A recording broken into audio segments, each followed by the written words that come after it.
Hello, welcome to this video. இன்று ஜெபமே ஜீவன் என்ற புத்தகத்தில் யுத்தம் செய்வோம் வாரியர் என்ற தலைப்பை உள்ள கதைகளை சிறு தொகுப்பாக சின்னதாக கூறுகிறேன்.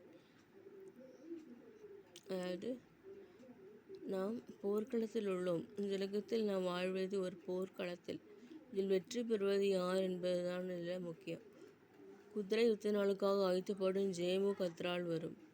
அநேக போர்க்களத்தில் அதிகாலை நேரத்தில் ஜெபிக்கவில்லை என்றால் அந்த நாள் முழுவதும் நம்மளால் வெற்றியாக வாழ முடியாது.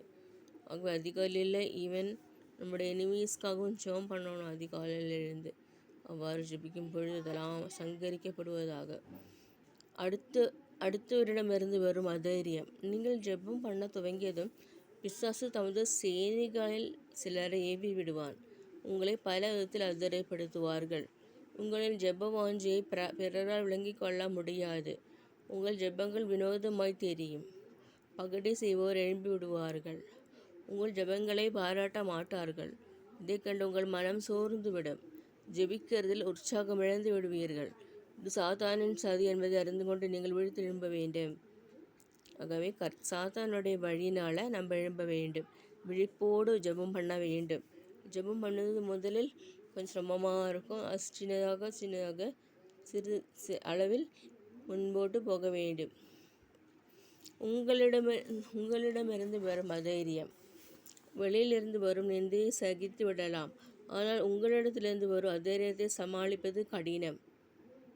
உங்கள் ஜெபவாழ்வின் எதிரி உங்களை சோர்வுக்குள்ளாக்கும்படி உள்ளிருந்து தாக்குவான். சந்தேகங்களை தந்து உங்களை செழிப்படைய வைப்பான்.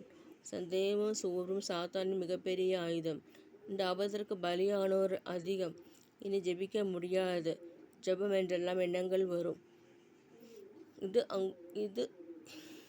அது உங்கள் ஜெபத்தின் ஊக்கத்தை அணைத்துவிடும். இதுவும் சாத்தானின் சதிதான். இதே சூழ்ச்சியை மனித சுமைக்காரரின் பலன் குறைந்து போகிறது. மண்மேடு மிச்சமாயிருக்கிறது. நாங்கள் அலங்கத்தை கட்டக்கூடாது என்றார்கள். நெகேமியா 4:10. நெகேமியா சோர்ந்து விடவில்லை. சோர்ந்து போகாமல் இருந்தார். நெகேமியா புத்தகத்தை வாசிக்கிறோம். நீங்கள் வாசி பாருங்கள். ஆகவே இந்த நாளில் கர்த்தர் யுத்தம் செய்வாராக. நீங்கள் சும்மா இருப்பீர்கள். ஊர்வம்பு. இந்த ஊர்வம்பு நடந்து கொண்டிருக்கிறது. அதெல்லாம் நாம் பாதிக்காமல் இருக்க வேண்டுமானால் அதிகாலையில் இயேசுவை தேட வேண்டும். அதிகாலையில் கர்த்தரை தேடும் பொழுது அந்த நாளுக்குரிய ஆச்சரியமாக கர்த்தர் நடத்துவார். கோபம், வைராகியம், மூர்க்கம் இதெல்லாம் விட்டுவிட வேண்டும். கோபத்தின் ஆவி, எரிச்சலின் ஆவி, வன்கண் பொறாமையின் ஆவி இதெல்லாம் பைபிளில் போட்டு இருக்கிறது. என்று இதை மேற்கொள்ள ஆயுதம் ஜெபமே ஜீவன்.